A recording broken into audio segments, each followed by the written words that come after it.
The ambulance suddenly started shaking violently. Then a monster appeared. One of its hands had turned into a wing. Its body was stronger than that of an average person.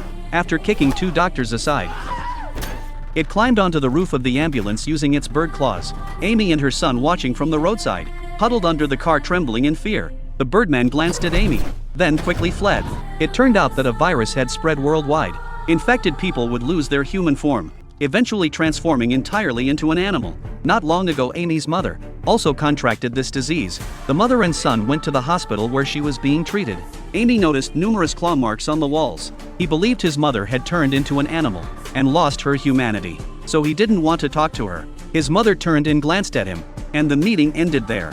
The doctor said her condition had stabilized, but due to the growing number of patients, they had to transfer her to another hospital to make visiting his wife more convenient. Amy's father moved to that area in advance. One day, Amy's father received a call from the police. The truck transporting patients had crashed. The vehicle rolled down the slope and fell into a lake.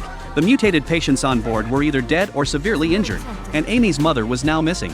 That night, Amy's father hung clothes outside, hoping his wife could find them using the scent. The next day, Amy participated in a tug-of-war at school. Normally quite downhearted, Amy this time managed to pull the opposing team of 4 by himself. Amy realized something had changed in him. He rushed back home and pulled out an animal's claw from beneath his nail. He knew he was also infected by the mutation virus. Even his spine had become more pronounced. Feeling miserable, he crouched in the bathtub, wanting to wash away all the mutated traits. The next day, Amy and his father went to search for his mother.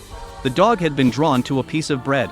Where there was food, there were mutated patients nearby. Sure enough, when Amy looked up, he saw a child frightened climbing a tree. Suddenly, a Birdman lunged out and knocked Amy down. This Birdman was a patient Amy had seen before. It sank its sharp claws into his arm. Amy screamed in pain. The Birdman stared at Amy, suddenly remembering something. Amy's father heard the noise and rushed over. Seeing this, the Birdman started to retreat. Amy's father pulled him away. At the clinic, Amy had his wound stitched up. Back at home, Amy locked himself in his room. He licked his wound with his tongue, the action resembling an injured beast. As time passed, his animal traits became more pronounced. His body began to move out of sync. Amy knew he was turning into a monster, so he went into the woods, wanting to learn how to survive in the wild. At that moment, the Birdman was practicing flying on a slope.